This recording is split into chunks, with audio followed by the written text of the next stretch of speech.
Muy buenas tardes a todos. Muchísimas gracias por estar aquí esta tarde. Mi nombre es Carla Ruiz de Castilla, de la Organización de Pacientes Esperantra. Quiero dar la bienvenida a la doctora Fabiola Guaroto, investigadora de la Unidad de Análisis y Generación de Evidencias del Instituto Nacional de Salud, y al doctor Carlos Aliaga, experto en cáncer de pulmón y miembro de la Sociedad Peruana de Oncología Médica.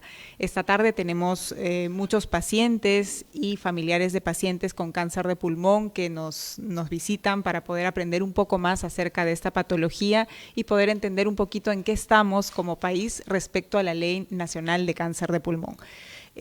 Doctora Guaroto, por favor, la invitamos acá. El tema que va a tratar la doctora Fabiola Guaroto es desarrollo de las guías de práctica clínica en el Perú. Bienvenida. Tendríamos que empezar un poco compartiendo con ustedes qué es una guía de práctica clínica, qué contiene una guía de práctica clínica. Y conforme ven ahí algunas palabras resaltadas, lo que reúne una guía de práctica clínica es un conjunto de lo que llamamos recomendaciones. Esa es la unidad que integra una guía de práctica clínica. Entonces, una guía recoge en realidad varias recomendaciones, pero que han salido de un proceso riguroso, sistemático y transparente para terminar en una recomendación, y que su principal objetivo es poder ayudar al médico o a cualquier otro profesional de salud y también a los pacientes que pueden tener acceso y obviamente revisar las guías, a tomar una decisión sobre qué opciones elegir, entre dos o más opciones para prevenir, para diagnosticar o para tratar cualquier condición clínica. Entonces, tomar una decisión en salud. Entonces, eso es lo que aparece en una guía de práctica clínica. Para hacerlo más objetivo, veamos un ejemplo de cómo se ve en la práctica una recomendación y de estas varias en una guía. Por ejemplo, es un ejemplo de una guía que se ha hecho por varios grupos de Latinoamérica y que adaptó una guía estadounidense, pero esta es una guía latinoamericana, ¿no? Que empleó parte de una guía estadounidense, y una guía, esa recomendación surge de una pregunta, ¿no? En este caso, la pregunta es si debe usarse un tipo de heparina, un medicamento anticoagulante, versus otro tipo de heparina para prevenir un evento adverso, como por ejemplo tener trombosis, ¿no? Coágulos en las venas de las piernas, por ejemplo. Entonces, la recomendación dirá que en tal tipo de pacientes, con estas condiciones, con estas características, como puede verse allí, resaltado qué tipo de pacientes, cuál es la opción que finalmente se recomienda o se sugiere. En este caso, cualquiera de las 2 heparinas recomendó el grupo elaborador, por ejemplo, decidir en qué tipo de población se va a realizar. Por ejemplo, estas recomendaciones deben ser destinadas para tratar aspectos de pacientes en alguna condición de salud en etapas tempranas o en etapas tardías o en todo el curso de la enfermedad, o en niños o en adultos o en ambos grupos de población. Eso es definir un poco qué población va a abarcar las recomendaciones de esa guía. Puede ser solo de prevención, como el ejemplo que les ponía anteriormente. Esta guía era solo de prevención de las trombosis. Puede ser para que se realicen en consulta ambulatoria, en el primer nivel de atención, en las postas o en los centros de salud, para que allí se apliquen las recomendaciones, o puede ser que también abarque hospitales, áreas críticas como UCI o emergencia. Entonces, ¿dónde va a ser aplicada la recomendación? Y también, ¿qué tipo de profesionales deberían seguir estas recomendaciones? ¿Qué tipo de profesionales de salud? ¿Qué especialidades? Más allá de los médicos, tal vez. Para definir ese alcance, hay que conformar un grupo elaborador. Ustedes pueden ver ahí, hay diferentes personas que trabajan en terminar con arribar o construir esas recomendaciones y que siguen todo ese flujograma que les mostré, que tienen diferentes perfiles. Hay los médicos, los profesionales que tienen la experiencia del manejo, que día a día están teniendo que tomar decisiones sobre la prevención, el tratamiento de una condición, está un grupo que se le llama metodólogos, que lo que ayudan es orientar al resto del equipo a seguir el proceso de elaboración y a poder juntar, identificar y sintetizar la información disponible en las investigaciones y presentarla al resto del equipo para que formulen y construyan la recomendación. Participan también otro tipo de profesionales de salud, tal vez no directamente involucrados en la atención al paciente, pero sí en la gestión o en el financiamiento o en la implementación de la recomendación para que pueda ejecutarse, y también dentro de la conformación debe recogerse y también recogerse el punto en la perspectiva del paciente o del representante del paciente.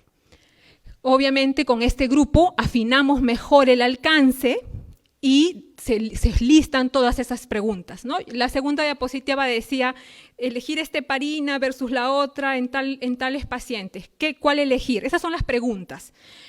Toda la definición de las preguntas que tienen un formato particular, donde ahí ayudan los metodólogos, forman parte de una de las tareas clave de la guía, porque son las que finalmente a cada pregunta deriva en una recomendación. Entonces, ese conjunto de recomendaciones que traen las guías parten de preguntas que han sido formuladas por este grupo elaborador. Luego viene otro bloque importante, donde aquí también tiene un rol clave el equipo de metodólogos que les decía, que es la búsqueda, la selección, la síntesis de la mejor evidencia disponible, pero que debe hacerse por cada una de las preguntas. Y esa evidencia no solo se restringe a los beneficios o los riesgos, por ejemplo, de una de esas heparinas versus la otra, sino que también es meritorio recoger la información disponible o los estudios que sean existentes, mejor si es evidencia local del país o de la región, sobre qué es lo que valoran más los pacientes cuando eligen una u otra alternativa de manejo, ¿no? ¿Qué es lo que prefieren? ¿Cuáles son los costos o los recursos necesarios para, si se recomendase una opción versus la otra, cuál es el impacto en la equidad en salud, qué tan aceptable podría ser si se recomendase esa alternativa y qué tan factible es de implementarla? Entonces, toda esta evidencia en conjunto tiene que ser identificada, sintetizada y presentada a todo el grupo elaborador para que en base a eso puedan tomar una decisión. Resulta que hay formas de trabajar esa evidencia, esa información que están en los diversos estudios disponibles en muchos recursos, se tiene que sintetizar y se tiene que determinar qué tanto podemos confiar en lo que uno u otro estudio me dicen. Eso es lo que decimos, qué tanta certeza o confianza podemos tener en la evidencia. Entonces hay todo un proceso para calificar la certeza de la evidencia y toda esa evidencia se presenta en esta tabla aquí un poco larga, pero que ayuda a precisar la evidencia que está o la información que puede ayudar a tomar una decisión. O el resto de la información que también había que revisar, lo que mencionábamos de los valores, lo que valoran más los pacientes, lo de los recursos que son necesarios, lo de si sería aceptable o viable, también es necesario ser revisado y discutido. Y que cuando finalmente se arribe una recomendación, se deje transparentado qué fue lo que el grupo o el elaborador opinó y discutió sobre cada uno de estos aquí 11 criterios.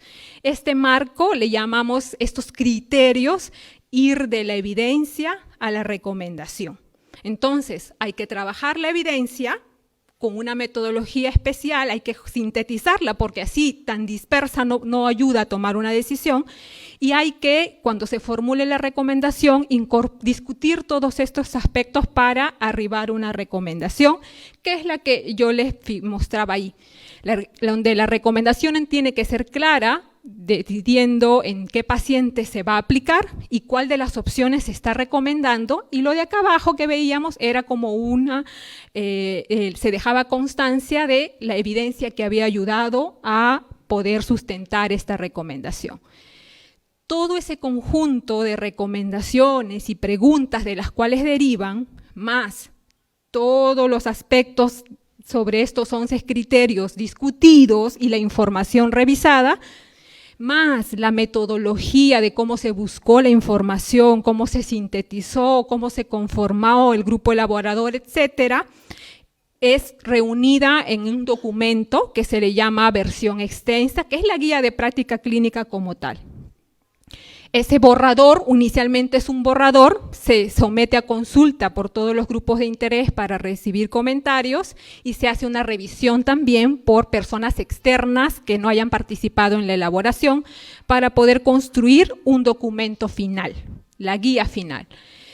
En el caso del Ministerio de Salud, para que pueda aprobar ese documento, se rigen los procesos internos dentro del ministerio para poder aprobar este tipo de documentos, se rigen por 2 documentos, uno en el 2021 y que hace referencia o hace llamamiento a esta norma del 2015 y que requiere no solo la versión extensa, sino que también requiere construir un documento que le llama guía técnica, que tiene un poco una estructura diferente a la versión extensa que yo les he estado explicando. Pero ese es el documento que finalmente, para efectos de aprobación por el Ministerio de Salud, requiere ser elaborado.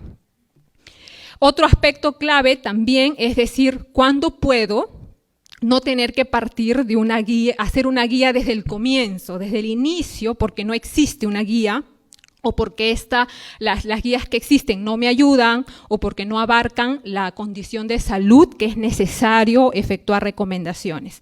Entonces uno puede hacer uso de guías existentes, que ya hayan sido trabajadas por otras instituciones a la que, por ejemplo, nosotros como institución queramos elaborar.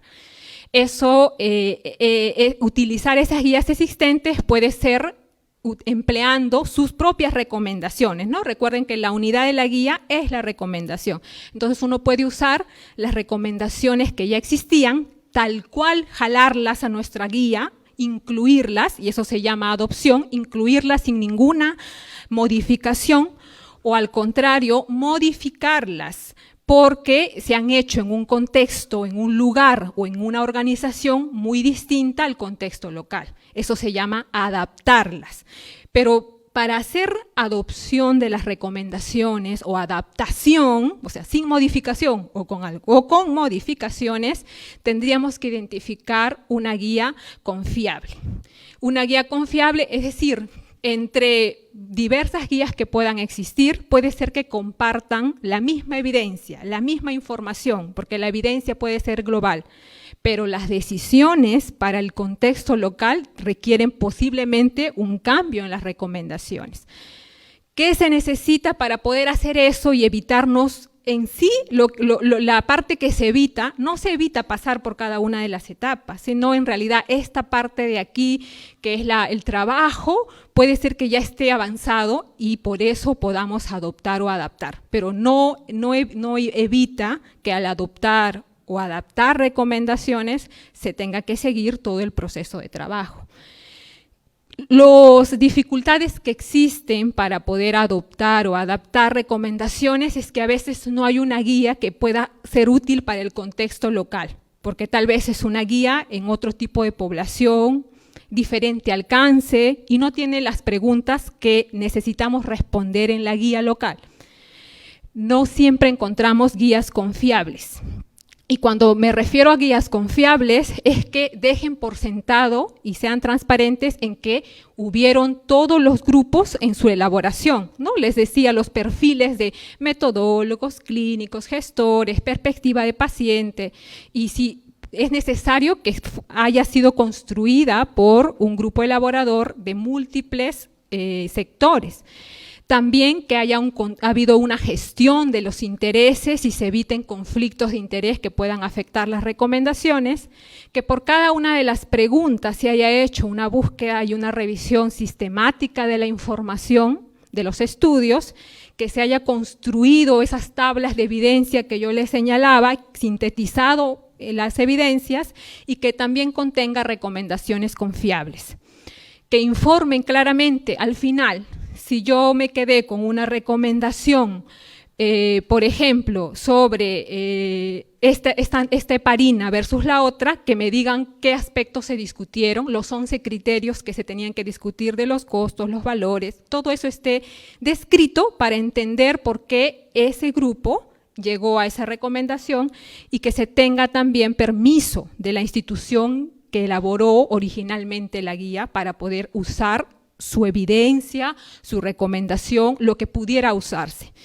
En el caso de esa guía que yo les ponía de ejemplo, de la guía estadounidense, que sirvió de base para un grupo de instituciones de Latinoamérica para construir una guía latinoamericana de trombosis, ¿qué hicieron ellos? Usaron, felizmente, la guía estadounidense tenía sus tablas de evidencia, el grupo latinoamericano actualizó la evidencia.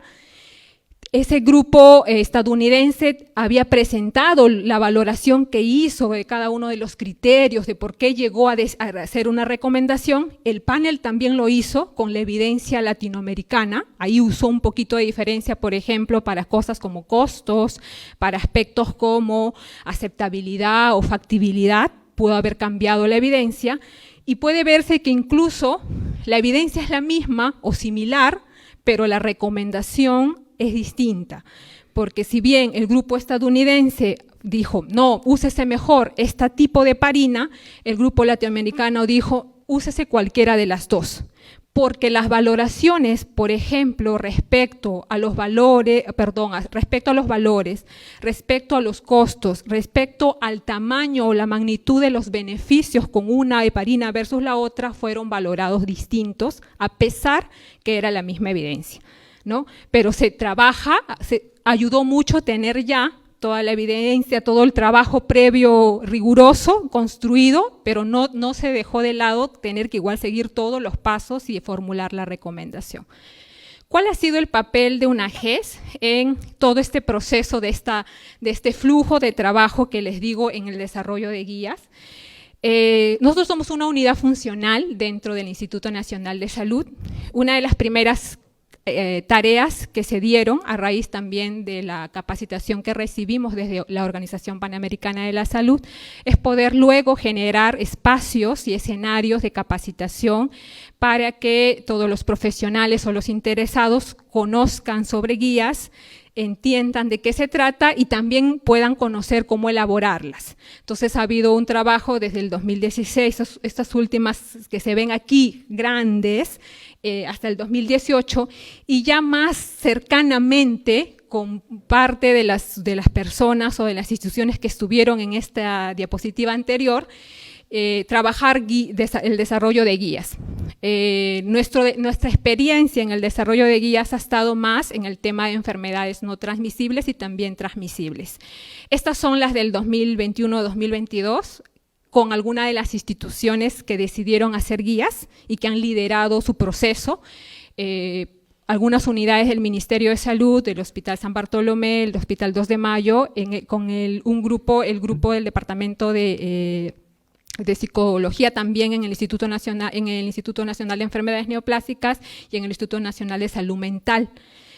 Están desarrollando su guía, han formado su grupo elaborador y pueden tener alguna duda particular y podemos apoyarles en resolverlo. En otros ha sido ya más un acompañamiento en todo el proceso, ¿no? Desde el inicio. Y nosotros hemos como que sido el grupo de metodólogos de todo ese paquete de personas que trabajaba en la guía. Otro ha sido también ayudarlos a que esa guía termine en una publicación, en un artículo científico, o ayudar a su difusión en algún repositorio que haya sobre guías para que pueda conocerse. Y también algunas de las guías con las que hemos trabajado planteaban o recomendaban intervenciones que no estaban en los petitorios de salud. Entonces habíamos que trabajar unos documentos que se llaman evaluación de tecnologías sanitarias para poder que con esa información pueda ser valorado, en este caso por DIGEMIT, para que pueda autorizarse su inclusión y su compra futura de lo que estaba en la guía, ¿no? Si la guía terminaba siendo aprobada. Bueno, eso es en resumen un poco la labor que desde una GES hemos estado haciendo en el tema de guías de práctica clínica en el país. Sí.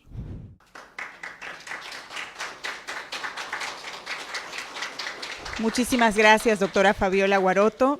Realmente la labor que está desempeñando desde el Instituto Nacional de Salud es muy, muy importante y del lado de los pacientes creo que lo que más queremos es tener guías de práctica clínica para todas las patologías, ¿no? Qué bueno sería saber exactamente qué se tiene que hacer en cada caso y que esto esté ya totalmente monitoreado, ¿no? y uniformizado.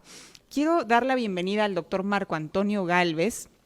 El doctor Marco Antonio Gálvez es oncólogo médico del Departamento de Oncología Médica del Instituto Nacional de Enfermedades Neoplásicas, INEN. Es investigador médico de la Unidad de Ensayos Clínicos de AUNA y tiene estudios avanzados en cáncer de pulmón por la Universidad de Zúrich, Suiza. Muchísimas gracias, doctor. Adelante. Buenas tardes a todos. Muchas gracias a Esperantra por la invitación. Y vamos a hablar un poco sobre cómo ha sido la experiencia en la elaboración de guías de práctica clínica elaboradas por el INEN. Y no solo de guías de práctica clínica, sino también de documentos normativos que nos han permitido como institución generar acceso a nuevos medicamentos para nuestros pacientes, no solo de cáncer de pulmón, sino también en linfoma, en cáncer de mama y en otras patologías. Como bien lo mencionaba la doctora, en la regulación del MINSA se han tenido dos puntos importantes sobre cómo se deben hacer los documentos, las guías de práctica clínica, ¿no? La primera que salió en 2005 y ya la que mencionaban, la del 2015, en donde nos dan las directrices de cómo desarrollar guías de práctica clínica de nuevo y cómo hacer estas guías de práctica clínica o cómo adaptarlas, ¿no? Como bien lo mencionó la doctora, este proceso y la metodología GRADE es un proceso que nos permite tener guías clínicas, guías de práctica clínica de calidad, pero que también implica un esfuerzo muy importante de las instituciones, material humano capacitado y sobre todo tiempo, ¿no? Y sabiendo pues que en oncología las tecnologías tanto de tratamiento como de diagnóstico se van actualizando constantemente, se vuelve pues un trabajo muy arduo el elaborar estas guías de práctica clínica para nuestros pacientes. En el desarrollo de guías, en la experiencia que tiene el INEN, tuvo dos fases muy marcadas. La primera que va del 2013 hasta el 2015, justo cuando sale esta normativa, en donde se desarrollaron guías de práctica clínica oncológicas y no oncológicas, ¿no? Como podemos ver aquí, para el 2013 teníamos guías de leucemia promielocítica aguda, leucemia mieloide aguda, mesotelioma, cáncer de vulva, cáncer de esófago. Se desarrollaron en 2013 prácticamente para la mayor parte de neoplasias cómo es que debería ser o se sugería hacer el tratamiento para estos pacientes. Ya para 2015 se realizaron las guías de linfoma, melanoma y pues para tumores de primario no determinado. Y también las no oncológicas, ¿no? Manejo de neuropatía, manejo de metástasis cerebrales, de compresión medular y de todas las comorbilidades que acompañan o que vienen acompañadas de la enfermedad, ¿no? No solo es tratar la enfermedad, sino ver en global los efectos del tratamiento y las consecuencias que tiene la misma patología. Entonces, hasta el 2015 se desarrollaron todas estas guías de práctica clínica, pero en el transcurso, ¿qué pasó? Para 2019 se publicó esta resolución ministerial en la que permitía a los establecimientos nivel 3.2 poder acceder a nuevas tecnologías de tratamiento siempre que esta tecnología se encontrase dentro de una guía de práctica clínica o de un documento normativo, ¿no? Y entonces, cuando nosotros fuimos y buscamos nuestras guías de práctica clínica, pues veíamos que eran del 2013, 2015 y la más reciente era del 2016, ¿no? Y ya para 2019 prácticamente los tratamientos que teníamos en las guías no eran los más actuales y ya pues teníamos medicamentos que habían demostrado mucha más efectividad, ¿no? En ese momento recurrimos a la guía o a la normativa del 2015 y nos dimos cuenta pues que justamente faltaba eso, ¿no? Faltaba material humano, capacitación y sobre todo tiempo. porque esto era una ventana que se abría para poder generar acceso a los pacientes. Entonces, ¿qué se realizó? Se conformó un equipo que se iba a encargar de hacer pues las guías de práctica clínica, pero en paralelo nosotros a través del Departamento de Normatividad pudimos generar documentos técnicos que, si bien es cierto, no tienen una estructura como tal de una guía práctica clínica, recopilan la información de diversas guías de práctica clínica internacionales y pasa también por una revisión de expertos del INEN, y se publicaron estos documentos técnicos, ¿no? Para manejo de cáncer de pulmón, para leucemia, para neoadjuvancia en cáncer de mama, linfoma folicular, cáncer de tiroides. Incluso cuando empezó la pandemia COVID, sacamos el documento técnico para la vacunación, que justamente sirvió de base para la normativa del MINSA de vacunación para los pacientes COVID y para cáncer de mama metastásico. Pero a la par, como les mencionaba, el equipo se puso a trabajar para poder desarrollar las guías de práctica clínica según la normativa MINSA, ¿no? Y así fueron publicadas. En 2020, la guía de práctica clínica, versión extensa y versión corta de tumor óseo de células gigantes, para manejo de cáncer de próstata, que fue una guía de práctica clínica adaptada, para tumor neuroendocrino, pancreático, y para cáncer de mama luminal temprano, estadios clínicos 1 y 2. Como ven, la diferencia entre todo el trabajo que se hizo en 2013-2015 ahora es notable en cantidad, pero esto, nuevamente lo repito, es porque esto implica un esfuerzo muy grande, ¿no? Y la idea es seguir poniendo todos los esfuerzos para poder desarrollar estos documentos que finalmente en la visión que tenemos nosotros, no solamente le brindan al médico cómo deberían ser los estándares o cómo tendrían que ser los estándares de tratamiento, sino también son una fuente para poder generar acceso a los medicamentos, ¿no? Y para que el paciente se pueda beneficiar de tecnologías que puede que en este momento no las tengamos en el Perú o no las tengamos a disposición en el hospital, pero que si ya están en una guía de práctica clínica se tienen que hacer los esfuerzos para poder obtenerlos, ¿no? Y para poder usarlos.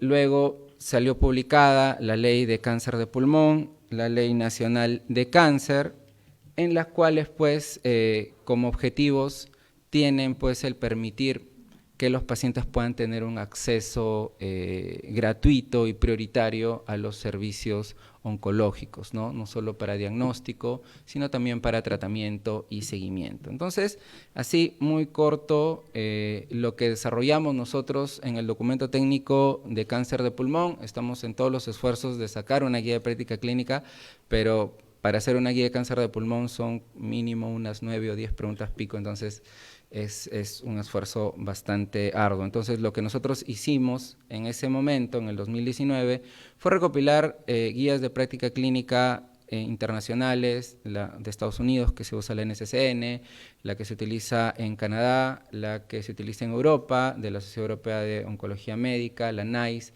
de Reino Unido, y la guía australiana, ¿no? ¿En base a qué? A estos criterios, ¿no? Buscamos guías que tengan un año de publicación, que estén hechos por consenso, que tengan jerarquización de evidencia y que tengan un año de actualización, ¿no? Y esto está plasmado en el cómo se seleccionó las guías de práctica clínica para hacer este documento técnico. Hay la metodología, la jerarquización, como decía hace un slide.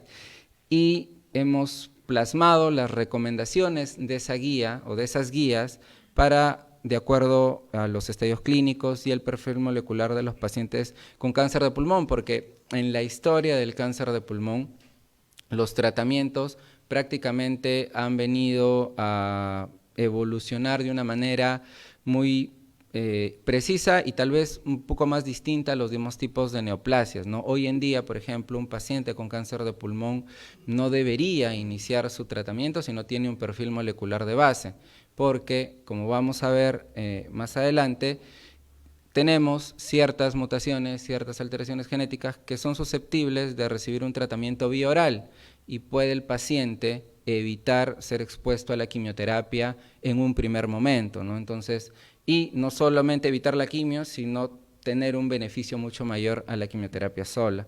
Tenemos, por ejemplo, acá las recomendaciones según estadios clínicos y que no solo evalúan o plasman en el documento los medicamentos que tenemos a disposición, porque para este entonces, 2019, solo teníamos para manejo de cáncer de pulmón quimioterapia y erlotinib, que es un medicamento dirigido hacia una mutación en específica, la EGFR, que está dentro del PNUME, dentro del Petitorio Nacional de Medicamentos Esenciales, ¿no? Entonces, solamente teníamos esas dos opciones, ¿no? O quimio o erlotinib.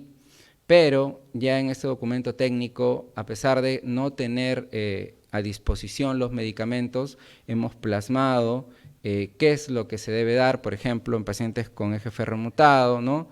La recomendación en primera línea, en segunda línea, ¿no? Y las opciones de tratamiento, ¿no? Y como les decía, erlotinib es lo que tenemos en el PNUME, es lo que se le da a todos los pacientes en todas las instituciones, pero también existen otras moléculas como gefitinib, afatinib, osimertinib o combinaciones, que si bien no las tenemos disponibles para primera línea, en algún momento de repente las vamos a necesitar y de repente también se podrá generar acceso para tenerlas. Entonces, es así como nosotros hemos trabajado este documento técnico de pulmón, tanto como para las demás neoplasias, ¿no? Cáncer de mama, tiroides, etcétera, ¿no?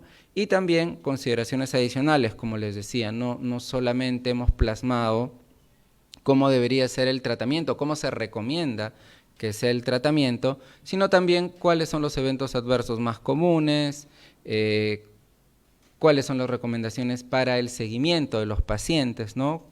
Cada cuánto le tendríamos que hacer una tomografía o un PET, ¿no?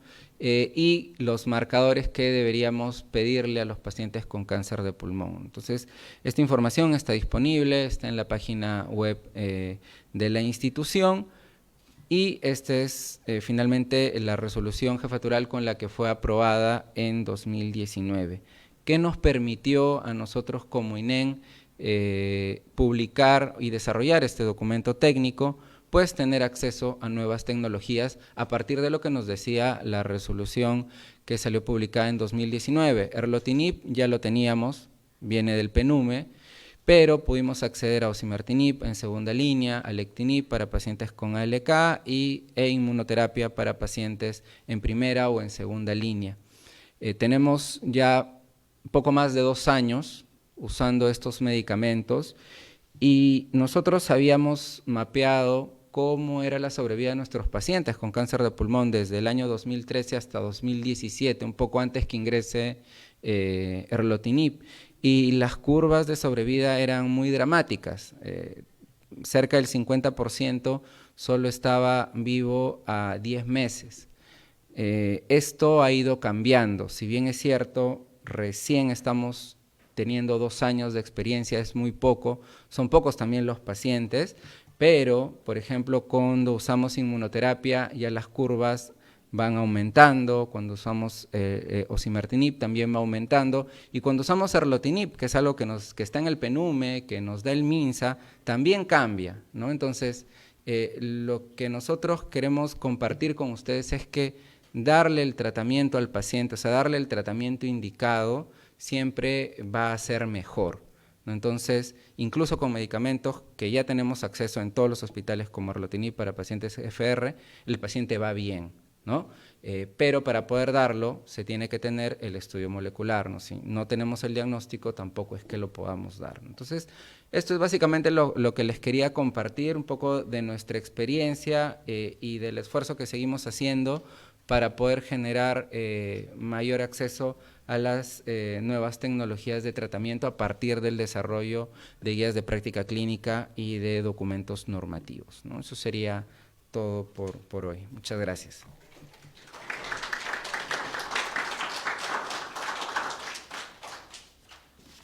Muchísimas gracias, doctor Marco Antonio Gálvez, representante del INEN. Realmente, repito sus palabras, ¿no? El tratamiento indicado es lo mejor. Y en este caso, lo mejor también, obviamente, como lo dijo el doctor, es saber el subtipo de cáncer de pulmón que tiene el paciente. Ya no basta decirle al paciente tiene cáncer de pulmón, sino saber el subtipo para poder dar con el tratamiento adecuado, que es lo que nos comentaba el doctor Gálvez. Inmediatamente después presentamos al doctor Carlos Aliaga, que es médico oncólogo con desarrollo de su práctica clínica en cáncer de pulmón. Él realizó una especialidad de oncología médica por la Universidad de San Marcos, es miembro de la ESMO, European Society of Medical Oncology, miembro de la Sociedad Peruana de Oncología Médica, SPOM, y miembro de la International Association for Study of Lung Cancer, IASLC. Bienvenido, doctor. Adelante, por favor.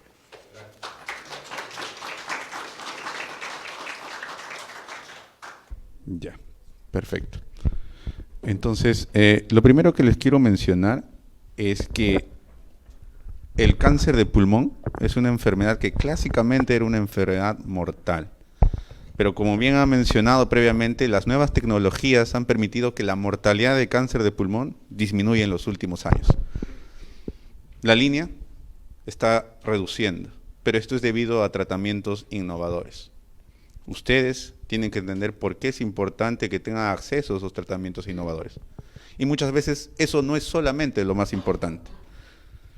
Cuando ustedes tengan un paciente, un familiar con una neoplasia pulmonar, el simple hecho de llevarlo a una institución que tenga un manejo multidisciplinario hace que su paciente tenga una mayor probabilidad de sobrevida. O sea, el simple hecho de que vaya a un centro que tenga un grupo de gente experta en el manejo de cáncer de pulmón.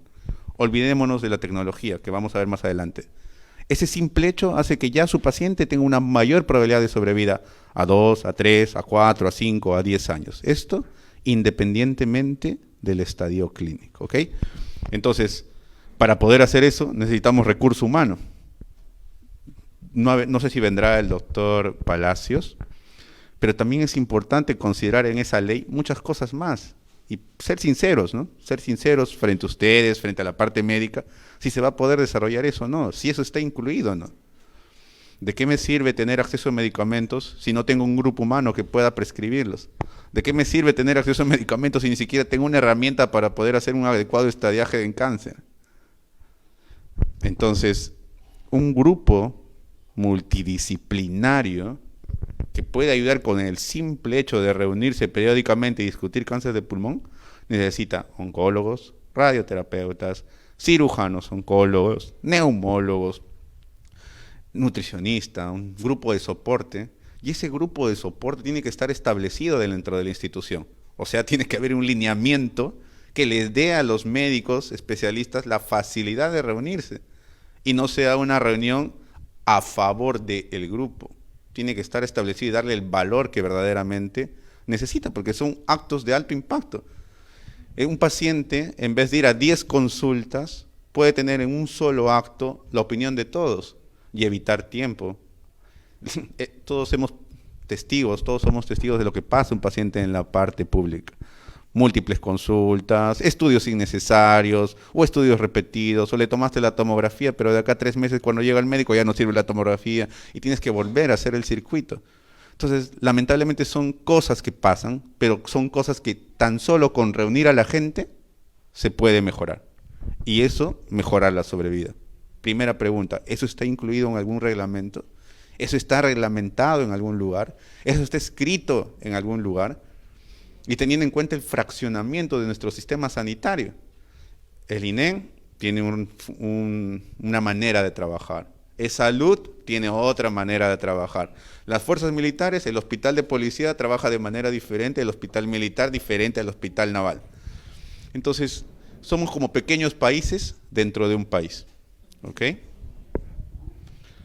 Entonces, lo que mencionó el doctor Gálvez es importante. O sea, hay medicamentos, hay un plan de trabajo en el cáncer de pulmón. Eso se llama estadiaje al inicio, ¿no? Vamos desde ahí. Entonces, para poder hacer un adecuado estadiaje necesitamos, obviamente, además de los especialistas, ciertas herramientas. Hoy, si uno de ustedes quiere un manejo ideal para su familiar con cáncer de pulmón, el centro tendría que tener, por ejemplo, para enfermedad no metastásica, un EBUS. La pregunta es, ¿cuántos EBUS hay en la parte pública del país? Solamente en el INEM. No existen en salud, no existe en la práctica en los hospitales militares. Entonces, nuevamente, ¿qué favorece eso? Concentrar a los pacientes. ¿Qué implica eso? Que se subtraten o sobretraten a los pacientes en los otros lugares. Entonces, pregunto, ¿eso está reglamentado en algún lugar? ¿Qué más se necesita para hacer un adecuado estadiaje de cáncer? Que tenga el cirujano un mediastinoscopio. También. La pregunta es, ¿eso existe? En realidad no hay. Siendo el buque insignia de salud. Tratamos de reunirnos, tratamos de hacer las cosas, pero no existen. ¿Me entienden? Cosas simples. Entonces, si uno hace un adecuado estadiaje, da un adecuado tratamiento y puede mejorar lo que el doctor ha demostrado en el tiempo, esas curvas de sobrevida. Como les digo, les voy a explicar no tanto los números, sino el por qué ustedes deben de reunirse y qué deberían de preguntar a un médico que los ve en la consulta, o a ustedes o a sus familiares. Entonces, el cáncer de pulmón avanzado ha evolucionado mucho. La verdad que es una neoplasia que ha enseñado a otras neoplasias cómo tratar. Porque antes era un tratamiento para todos, era quimioterapia, porque era lo que había. Pero ha evolucionado eso. Entonces hoy tenemos un grupo de cáncer, de pacientes con cáncer que tiene mutaciones, y un grupo que no las tiene. Los que tienen mutaciones tienen tratamiento para las mutaciones, y los que no la tienen, idealmente deberían de recibir, además de la quimioterapia, algo más. Entonces yo les pregunto a ustedes, que son pacientes o familiares de pacientes, ¿alguna vez que levanten la mano los que saben si su familiar tiene o no tiene mutaciones? ¿Algunos de ustedes les han explicado si es que tienen o no tienen mutaciones? Uno. ¿Ven? Entonces la gran mayoría no se les han explicado. Entonces el primer mensaje que tienen que llevar hoy a casa es preguntarle eso a su médico, y si hay la posibilidad de hacerlo. ¿Por qué?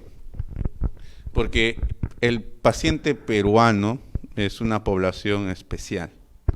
Al igual que la población asiática, tenemos altas tasas de mutaciones, y sobre todo de un tipo, que se llama EGFR.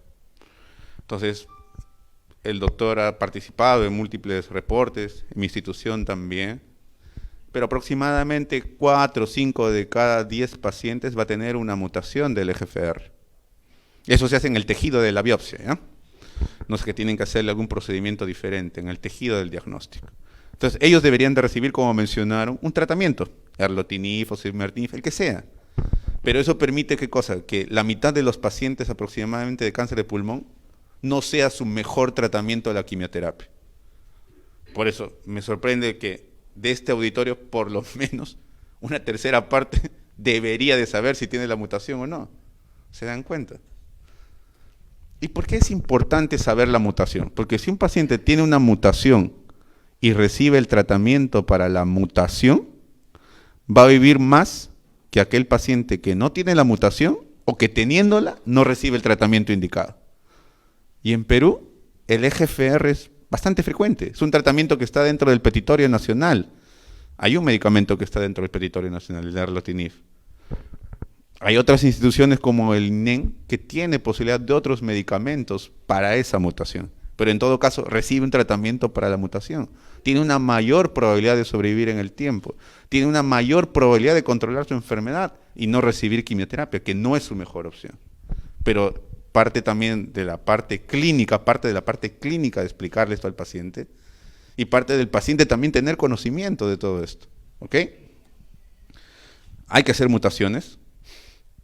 Hay varias opciones para el tratamiento de la mutación más frecuente en el Perú, que es el EGFR.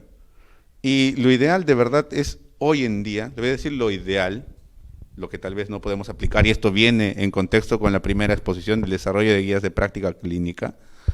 Lo ideal sería tener un tratamiento como el osimertinib, que es un tratamiento, vamos a decirle, de tercera generación. Y no, tal vez no el erlotinib que tenemos como primera generación, que está probado, es muy bueno, de verdad. Pero lo ideal sería aspirar a esto, ¿ya? Por ejemplo, en mi institución de salud, tenemos un instituto de tecnología sanitaria que no lo aprobó. La parte médica hizo un documento rechazando esta propuesta. Pero igual, la autorización está ahí, el dictamen está ahí negándolo. Entonces, Lo ideal es que dentro de un sistema sanitario, para la toma de decisiones, no esté solamente la parte médica o esté el pagador, también tienen que estar ustedes, los pacientes, y tienen que asesorarse. Es ilógico que un tratamiento que tiene una aprobación en todas las instituciones de alto impacto no esté aprobado en el Perú. O sea, ¿qué quiere decir? ¿Que las otras instituciones se equivocan? ¿Alguna vez se han mandado estas guías para revisiones por pares a manera internacional? Son cuestiones que hay que preguntarnos. Médicamente nosotros a veces nos encontramos frustrados. Podemos llegar hasta ahí. Ustedes también tienen que saber y formar parte de esas decisiones, cuando va más allá de la práctica clínica. Por ejemplo, otro medicamento para otra mutación, el ALK, el alectinib, que mencionó el doctor, que tienen aprobado en el INEN. Esta mutación, a diferencia del EGFR, que es más o menos el 40%, esto viene a ser el 5 al 10% de todos los pacientes. Poco frecuente, pero con un tratamiento altamente efectivo. Tomando solamente pastillas, el paciente puede estar 3, 4 años vivo y sin progresar, sin toxicidad. Es un paciente que labora, es un paciente que tiene sus actividades normales del día a día, no se deteriora y es un paciente que produce. En mi institución lo negaron un medicamento de este tipo, el crizotinib, por ejemplo, donde dijeron que la quimioterapia era igual al crizotinib. Médicamente no estamos de acuerdo. Entonces, nuevamente, ¿en algún lugar está considerado eso? O sea, ¿en algún lugar es ético aún dar quimioterapia a estos pacientes? En ningún lugar de alto impacto. En cuanto a los pacientes que no tienen mutaciones, lo ideal es darle asociado a la quimioterapia, inmunoterapia, según algunos marcadores, vamos a ponerle así. Hoy la quimioterapia sola no es el estándar para estos pacientes que no tienen la mutación. Lo ideal es asociar un tratamiento de inmunoterapia para mejorar las probabilidades de sobrevida. Y de verdad hay un grupo bastante grande, por ejemplo, como pueden ver en esta foto, en este segmento, donde la quimioterapia, los pacientes que reciben quimioterapia, en el tiempo, como ya sabemos, van falleciendo por el tratamiento insuficiente. Pero hay un grupo de pacientes bastante grande que llega alrededor del 20, 16, 20%, que son largos sobrevivientes a los 5 años. Algunos países, no todos los países en Latinoamérica tienen disponible todo esto. De verdad que hay pacientes, hay poblaciones que tienen poco acceso, pero definitivamente tienen más acceso que el peruano. Y al menos nosotros creo, y el doctor Marco de repente está de acuerdo conmigo, en lo que es los pacientes con EGFR mutado, deberíamos tener el mejor tratamiento disponible porque es la mutación más frecuente, para que puedan tener una cronificación o tratar de tener una cronificación de la enfermedad. Este es un trabajo que el doctor fue parte al momento de publicar, donde vemos, miren, la cantidad de tratamientos aprobados hasta ese momento en las instituciones, ¿no? Entonces, es importante que ustedes participen, es importante que haya un dictamen que no concentre también a los pacientes, porque de nada sirve que lo tenga una institución, pero ¿de qué sirve que solamente está aprobado en una institución y no en el hospital donde usted se atiende? En el Hospital Cayetano, en el Hospital Santa Rosa o en el Hospital Daniel Alcides Carrión. ¿Por qué? Porque eso quiere decir que si no tienes acceso al INEN no vas a poder recibir el tratamiento. Eso significa que van a tener que hacer cola para poder ir a una institución y saturarla cuando el medicamento podría estar disponible. Nuevamente, ¿hay alguna diferencia entre un paciente del neoplásica, Rebagliati, Militar o Carrión? Eso está escrito en algún lugar. Todos los médicos oncólogos están entrenados para eso. Y también es importante dentro del sistema sanitario, además de los medicamentos, fomentar la formación de más especialistas. En Lima hay una gran concentración de oncólogos clínicos. Hay oncólogos clínicos, pero no hay cirujanos. Entonces tienes un paciente con un cáncer de pulmón que va a ser operado por de repente un cirujano no oncólogo. Y la cirugía es un momento. La cirugía es la mejor alternativa curativa en estos pacientes, más o menos tratamientos. Pero es solo un momento. Entonces si no lo lleva bien, no va a tener las mejores probabilidades de curación. Y al final ese paciente va a ser un paciente que recae, va a costar más medicamentos y va a necesitar más recursos en el tiempo. Entonces también hay una parte del sistema sanitario, del ministerio, de los reglamentos, que debe fomentar la formación de más cirujanos oncólogos torácicos. ¿Está escrito en algún lugar? Y lo otro, radioterapia, parte fundamental del manejo de cáncer y sobre todo el cáncer de pulmón. No puede ser posible que en Lima, por ejemplo, en el Salud, el único hospital que tenga aceleradores para radioterapia sea el Rebagliati, o que en la parte estatal tenga solamente el INEN esa tecnología, y solamente haya 5 departamentos o 5 regiones donde hay equipos a nivel nacional. ¿Eso está escrito en algún lugar que debe ser así? Todos sabemos, yo soy de Huancayo, por ejemplo. Hay mucha gente que no tiene familia en Lima y necesita ese tratamiento y no puede venir acá porque no tiene familia, y es la verdad, es lo que pasa. Y esto es lo que ustedes como pacientes deben de aspirar, formar grupos de pacientes con cáncer de pulmón. Esos son ejemplos de grupos internacionales, de asociaciones de cáncer de pulmón. Son grupos tan importantes que tienen que ver con investigación, son grupos importantes que tienen que ver con toma de decisiones, son grupos importantes que le permiten incluso acceso a algunos medicamentos. Ha habido pacientes del hospital que le han escrito esos grupos y les han podido facilitar medicamentos. Entonces, yo creo que es importante que ustedes se involucren. Debe haber de alguna forma una probabilidad de que ustedes también sean parte de la toma de decisiones y estén enterados y sepan los requisitos mínimos que deberían de tener en su centro sanitario o consultarle a su médico para que puedan obtener los mejores resultados. ¿Ok? Bueno, es todo lo que les quería comentar. Muchas gracias.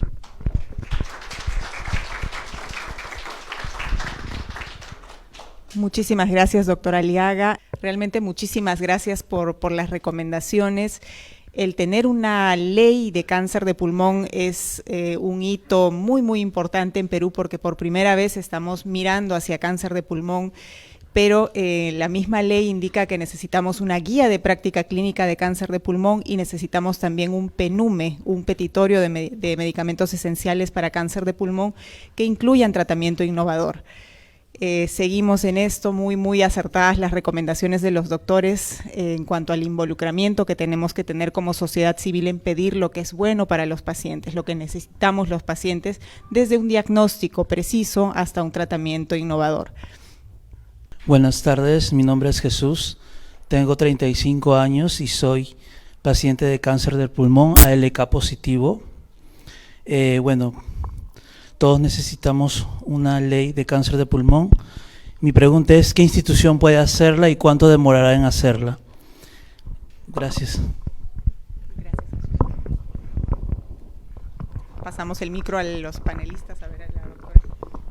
Lo que hace referencia a la guía, ¿no? A la guía de cáncer de pulmón.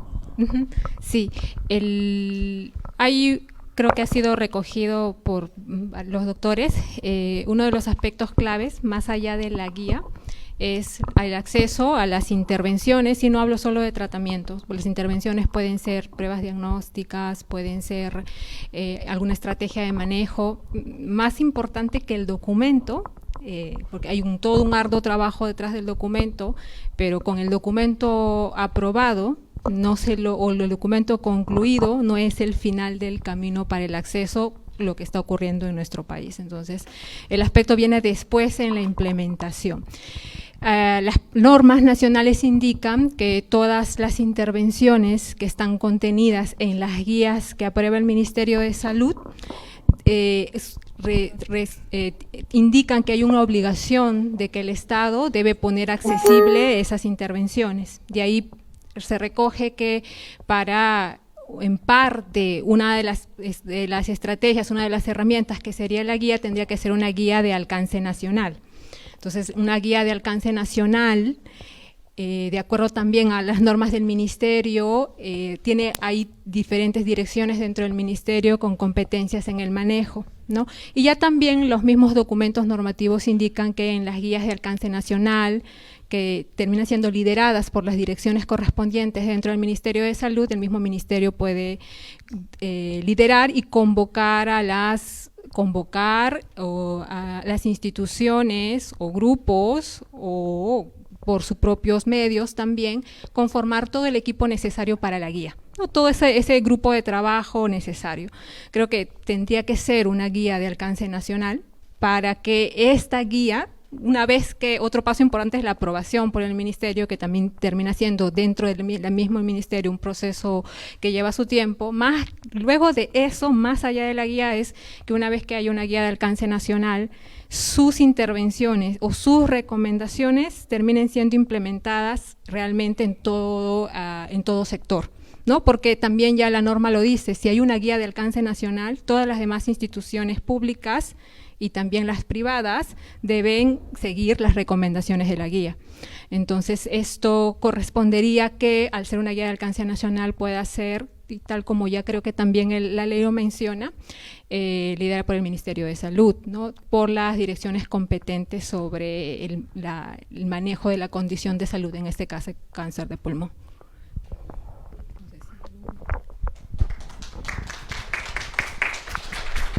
Gracias, doctora. Y en cuanto al tiempo que demoraríamos en tener nuestra guía de práctica clínica, más o menos, ¿cuánto podría ser como mínimo? Ahí tiene el micro, que era la otra pregunta que Jesús nos hacía llegar. Ah, sí, disculpen, olvidado el tema del tiempo. Bueno, ahí no sé si es la respuesta la que más satisface. Podría decir tal vez, depende del número de preguntas. Entiendo, y por todo lo que lo han expuesto los doctores, el manejo del cáncer de pulmón tiene varios aspectos y varios tipos de pacientes, ¿no? Y en conclusión, implican varias preguntas, ¿no? Varias preguntas. Entonces, el tiempo puede extenderse en función a la cantidad de preguntas que haya que responder, por un lado. Por el otro, ¿qué tanto hay que construir para el proceso? Hablaba yo de las tablas de evidencia, que la evidencia de este tipo, el otro, si eso ya está consolidado y es confiable, porque si no hay eso para cada pregunta, hay que construirlo. Eso también jala un tiempo. Otro aspecto es el compromiso de la institución que está con la decisión de elaborar, porque una guía no la trabaja ni la unidad en el INEN encargado de guía solito, ni una G solo, ni cualquier otra institución, los metodólogos. En la guía participa claves, los profesionales clínicos, los pacientes tienen que ser incorporados y también los gestores. Esas personas tienen que reunirse, discutir, precisar las preguntas. Es todo un proceso de sesiones largo que requiere que esos profesionales y esos pacientes puedan tener disponibilidad o le brinden las facilidades y tengan el interés de por sí, porque no es una opción en el país remunerada aparte, forma parte dentro de su horario de trabajo que quede. Y no hablo de solamente un poco tiempo, es tiempo a que destinar.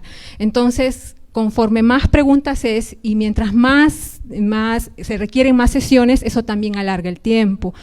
Si no tienen esas disponibilidades de tiempo tan frecuentes para reunirse y discutir, eso también prolonga el tiempo.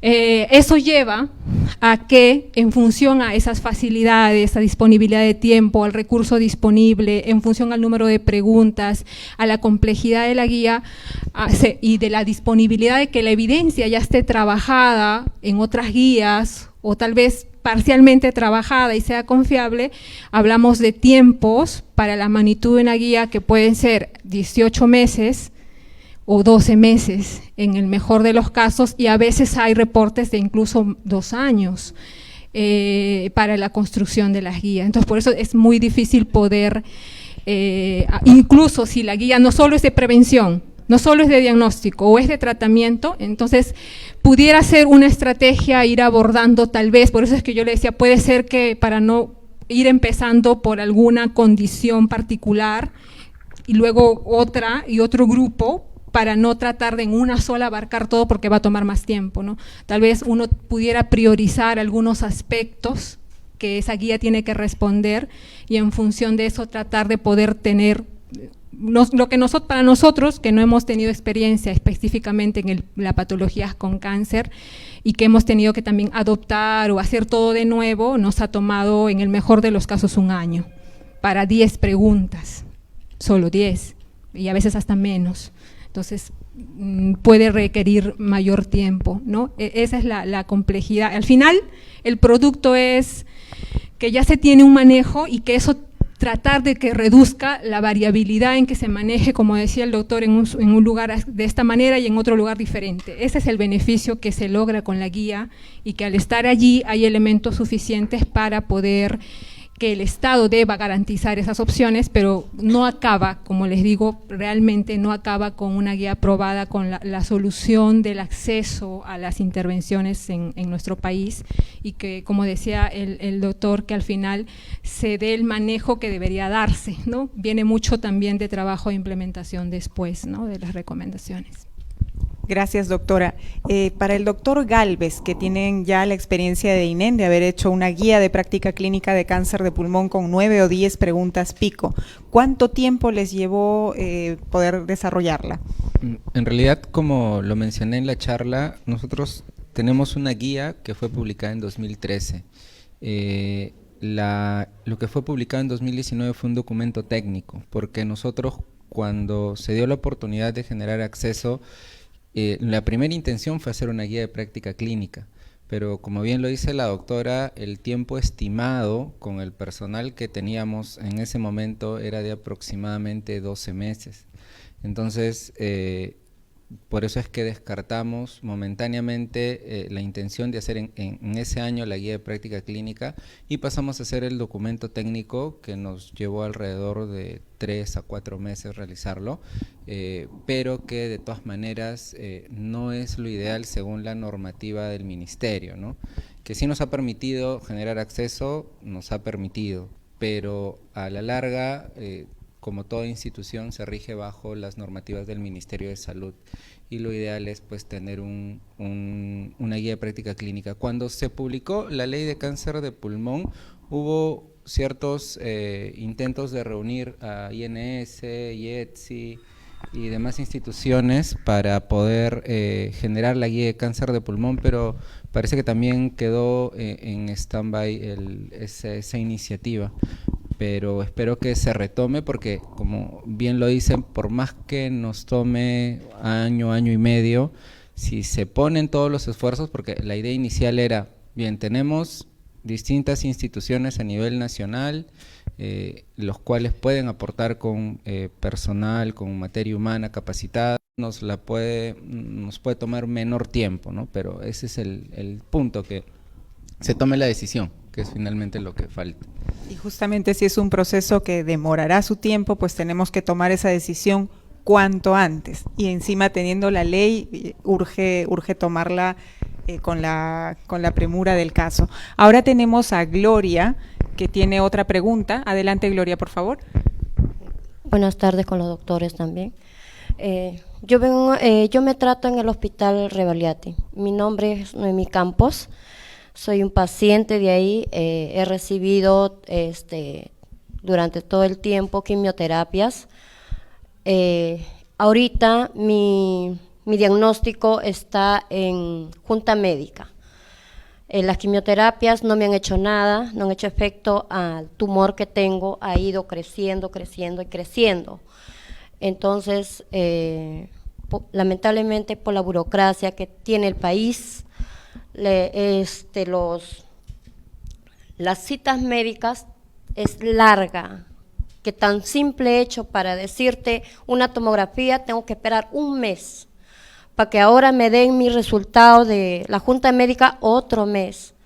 Entonces escuché al doctor que dijo que, disculpe doctor, a veces nosotros no hacemos tantas las preguntas en los consultorios o se nos pasan las preguntas porque ignoramos de la enfermedad que uno tenemos, no somos médicos, porque no sabemos cómo reacciona nuestro cuerpo a todo lo que nos ponemos, ¿no?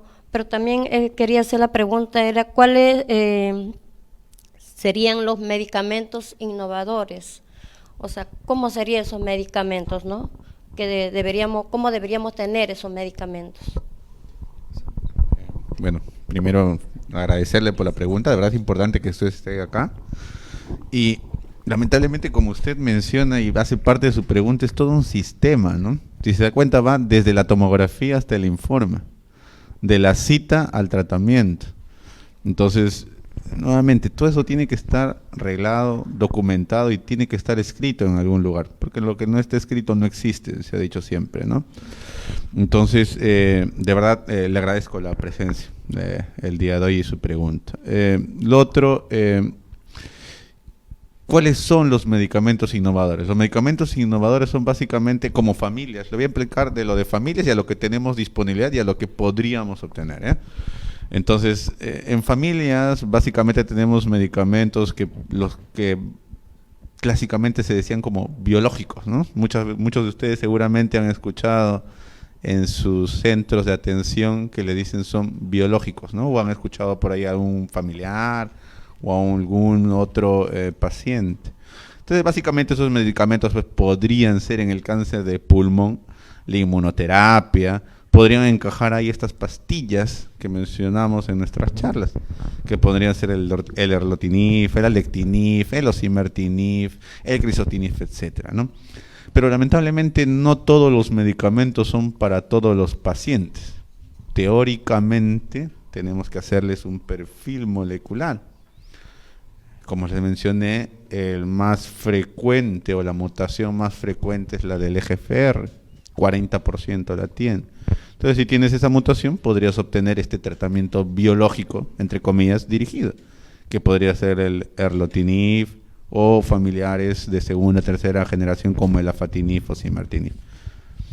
O otras mutaciones, como el LK, y tener crizotinib, alectinib como tratamiento. Y si no tuvieses nada de eso, es válido utilizar la inmunoterapia. Entonces, la primera pregunta que me gustaría hacer para ver la forma de encajar es si usted, que tiene un diagnóstico de un cáncer de pulmón, entiendo, le han pedido en algún momento la prueba del EGFR en la institución. ¿Nunca le han solicitado una prueba de mutaciones? Solo me han mandado tomografías.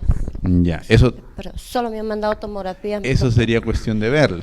Ahora, ¿qué tipo de cáncer de pulmón tiene? ¿Es un cáncer que nació en el pulmón o es un cáncer que tuvo en otro sitio y se fue al pulmón? Tuve un sarcoma, partes blandas de la mano izquierda. En el 2014 me operaron en el mismo hospital. 2 médicos, el doctor Silva y el doctor Cialer. No, para mí no son médicos, son mis ángeles porque son muy buenos. Ellos me han llevado hasta ahora. Sí, me salvaron mi brazo.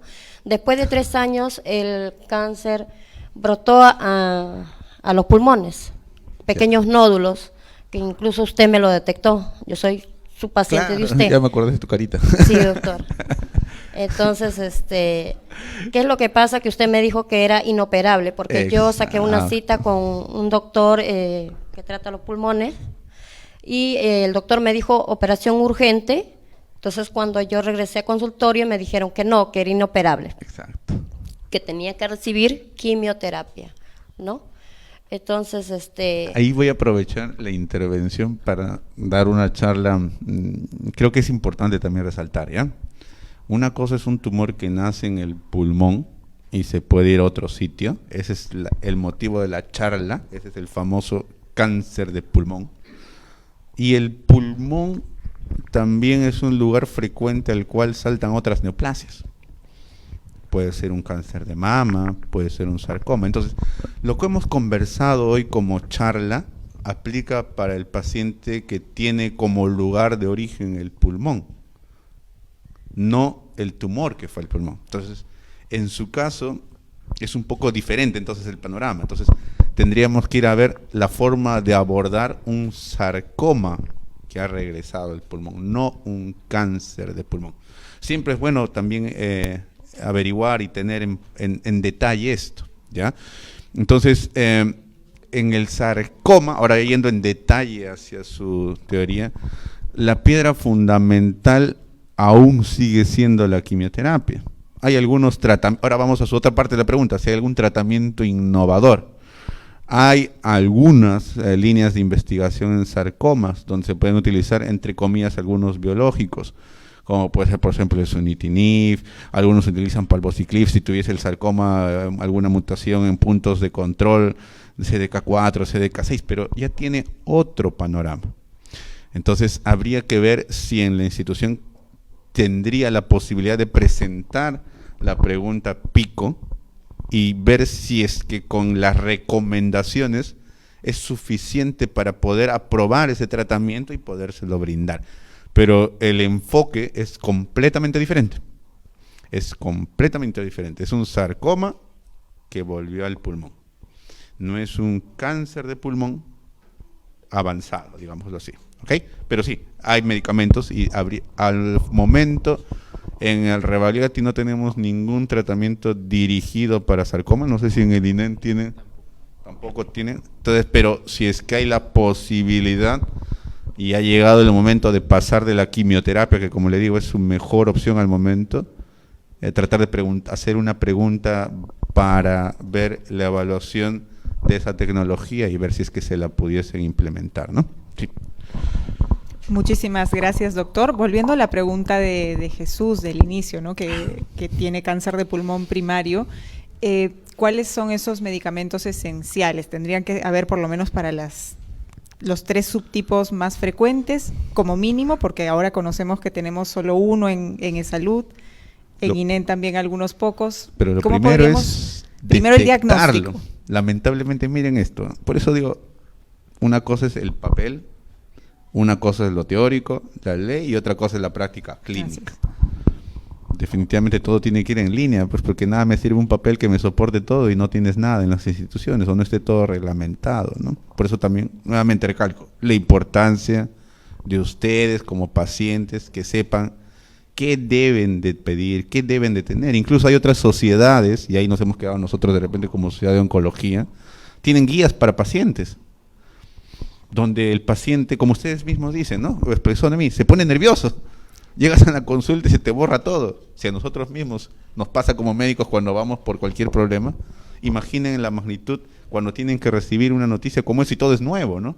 Suena extraño porque estamos acostumbrados a un antibiótico, a algo para el dolor, estamos acostumbrados para, no sé, pues cualquier cosa, ¿no?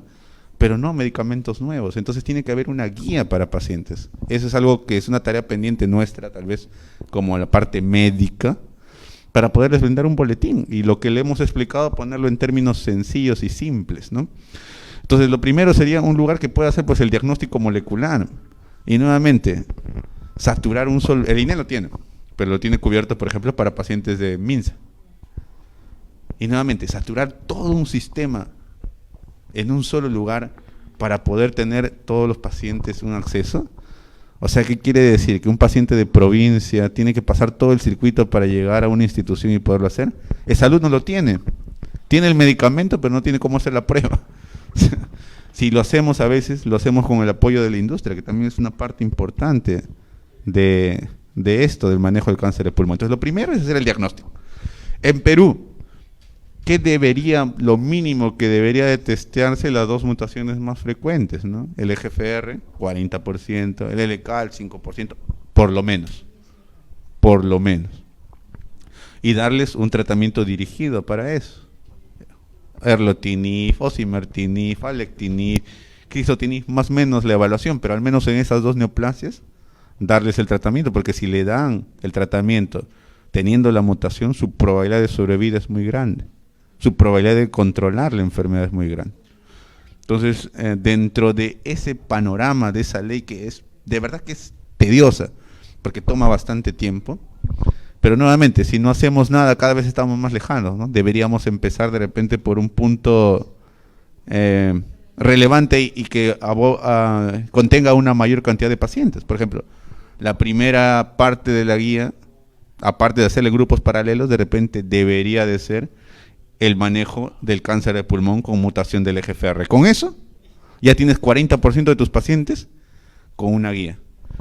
Y no sé mucho de leyes, me gustaría que expliquen eso, pero dentro del sistema sanitario, pues, de verdad, nuestro sistema es muy fraccionado. O sea, la guía que hagamos en el MINSA verdaderamente va a aplicar en eSalud, va a estar escrito así. Esa guía del MINSA va a aplicar para el hospital militar, para el hospital X, para el hospital aquel. Entonces, la idea sería que de alguna forma, si es que no es así, me corrigen por favor si está escrito en esa ley, que verdaderamente dicte lineamientos que deban de aprobar, si no haya triquiñuelas en cada institución para prohibir su implementación en cada parte, ¿no? No sé si tienen algún comentario.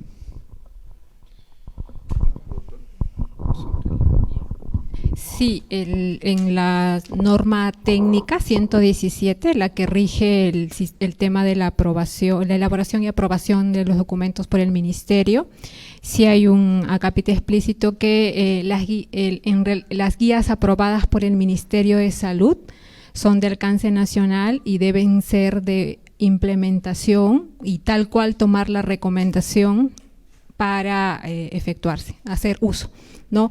Entonces, incluso se señala que incluso las instituciones podrían hacer guías, pero para guías que no estén ya aprobadas por el Ministerio, ¿no? Por eso es que una guía aprobada por el Ministerio sí debe ser la guía a emplear en todo el sector salud, por ser el Ministerio el ente rector, ¿no? Y rige para la parte pública, correspondiendo a Salud y Fuerzas Armadas su implementación, y también es de referencia para la parte privada, ¿no? en el sector. Muchísimas gracias, doctores, por esa pregunta. Bueno, quería presentarles a la señora Ventura. Ella se atiende en el Instituto Nacional de Enfermedades Neoplásicas, tiene cáncer de pulmón primario, y ella, por ejemplo, como la mayoría de casos, nunca supo su subtipo de cáncer de pulmón. Está tomando un medicamento, pero no sabemos si es un medicamento específico o no. ¿Qué medicamento toma, señora? Yo tomo Biprolec. Creo que en otro nombre, creo que usted le dijo en delante. A ver, vamos a buscar.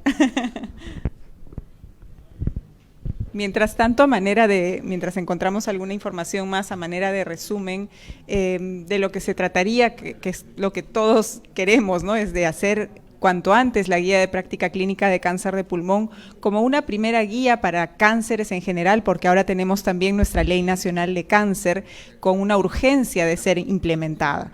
¿Sí? ¿Ya? Erlotinib. Entonces es Erlotinib EGFR. está tomando. Ajá. Sí. Sí, comentaba que le iba bastante bien, ¿no? Sí, doctor, yo estoy hace 4 años con el cáncer al pulmón. Con esa pastilla estoy muy bien con esa pastilla. Así es que a veces los doctores, el día que he comenzado con los tratamientos, siempre, desde el momento que he estado, siempre hasta ahorita, va todo bien. No hay nada, algo mal que esté en mi cuerpo, todo bien. Y así es que le digo a la gente que no tengo una pregunta porque yo estoy Sí. bien, ¿no? Yo doy gracias a Dios que yo estoy bien, yo con la pastilla que me dan. Porque yo sí, me mandaron hacer este análisis a Estados Unidos, el que me hicieron la biopsia, y salió para pastillas, como quimio, que es, ¿no? Entonces yo voy bien con eso. Gracias, señora Ventura, y esto es un ejemplo, ¿no? De cómo un paciente bien manejado. Ella comenta también que su diagnóstico fue rápido y que el inicio del tratamiento también no demoró mucho y que, bueno, hasta ahora está estable con el recibir sus medicamentos y le va bastante bien. El tratamiento, mi tomografía cada 3 meses y excelente, gracias a Dios. Sí, ahí muchas gracias, señora, por su comentario, y ahí es algo que yo les quería comentar para los pacientes que son EGFR, que es particularmente un subtipo que, como bien lo dice el doctor, es bastante frecuente y de la cual hemos tratado de sacar la mayor información posible de nuestra experiencia, y tenemos no solo pacientes como la señora, sino otros que les va súper bien, que están 3, 4 años con la pastilla y viven tranquilos, y como bien lo dice el doctor, producen, ¿no? Y eso es algo muy particular de países como el nuestro, que nuestros pacientes que son EGFR mutados tienen una sensibilidad muy especial a la pastilla. Entonces, ahí la importancia de que si un paciente es diagnosticado con cáncer de pulmón, que nace en el pulmón, tener el estudio molecular, porque de eso va a depender darle el mejor tratamiento. Si la señora no hubiera tenido un estudio molecular o no se hubieran hecho todos los esfuerzos, porque para el tiempo en el que ella empezó no se hacía todavía el estudio en el Perú, o sea, si el médico que la vio no hubiera tomado la decisión de mandarle a estudiar la mutación a Estados Unidos, de repente nunca hubiera sabido que tenía la mutación, hubiera recibido solo quimioterapia y probablemente no la tengamos aquí dándonos su experiencia de vida. Porque los pacientes que tienen la mutación y que no reciben el tratamiento adecuado no van tan bien como aquel que recibe la medicación que le toca. Y también está el paciente con ALK que recibe la molécula y le está yendo bastante bien. Entonces, eso es lo que buscamos. Ahora, también descentralizar el tema del acceso al estudio molecular, porque tú puedes tener la pastilla, pero si no sabes si tiene o no tiene la mutación, no te va a servir de mucho. Lamentablemente en MINSA, solo el INEN tiene capacidad para hacer estos estudios de GFR y ALK. Recibimos muestras de todo el país para hacer el estudio y eso no solo impacta en los pacientes de otras instituciones, sino también en los mismos pacientes del INEN porque se sobrecarga y se satura un sistema que debería ser nacional.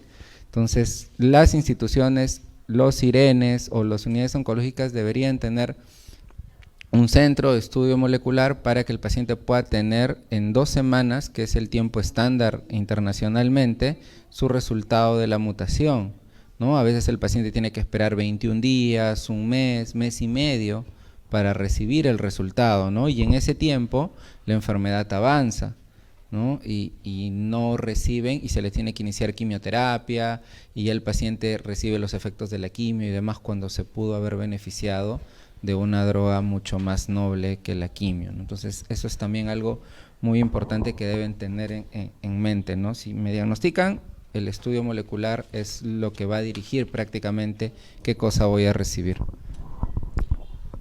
Simplemente para acotar 2 cosas, de verdad que la felicito, señora, por ser muy constante en su tratamiento. Yo creo que verla así, yo creo que es el reflejo de utilizar lo que está escrito en las guías y es tangible en su día a día, ¿no? Lo primero. Y lo segundo, simplemente para acotar que ante ustedes y a sus familiares, es que siempre todos los medicamentos vienen de un ensayo clínico, ¿ya? Entonces, un ensayo clínico es una excelente oportunidad para tener acceso a tratamientos estándar y en todo caso tener la probabilidad de generar nuevos medicamentos que podrían ser mejores que el tratamiento estándar. No le tengan miedo a la palabra ensayo clínico. El ensayo clínico siempre es una recomendación válida en todas las guías internacionales. Y como país, de verdad que es difícil el acceso. Tratamos de tener ensayos para ustedes, pero también es importante que ustedes entiendan la validez, la utilidad de tener y reclutarse dentro de esos ensayos clínicos. Un ensayo clínico es una oportunidad asombrosa para ustedes como pacientes. Incluso los grupos de pacientes en otras latitudes son tan organizados que pueden financiar ensayos clínicos y generar conocimiento, mejores opciones de tratamiento y puedan tener un tratamiento estándar a nivel global. Solamente eso. Y lograr cronificar las enfermedades y también, cómo no, diagnosticarlas temprano o prevenirlas si es que es posible.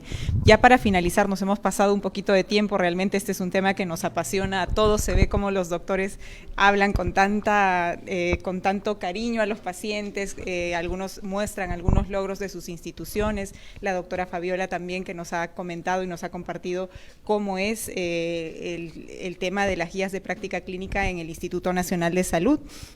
Y bueno, finalmente yo quería simplemente cerrar con un tema que nos parece súper importante, que es la creación de una comisión multipartidaria en el Congreso de la República para verificar que la Ley Nacional de Cáncer sea implementada. Esta moción ya ha sido presentada y está esperando que la voten, que la debatan en el Pleno del Congreso. Hacemos un llamado al presidente del Congreso para que esto ocurra. Son muchos pacientes, no solo con cáncer de pulmón, necesitando que esta ley sea implementada, y también hacer hacer un llamado a algunos proyectos de ley que últimamente han sido presentados sobre posibles modificaciones de la Ley Nacional de Cáncer, que creo que a estas alturas lo único que podrían hacer es tal vez atrasar este proceso que todavía no concluye. Nada más agradecer a cada uno de ustedes, a los familiares, a los pacientes que han podido venir hasta aquí, agradecer al Colegio de Enfermeros del Perú que nos ha prestado sus instalaciones y nos ha apoyado en este evento, y a los doctores que han sido ponentes esta tarde. Muchísimas gracias a todos y hasta la próxima.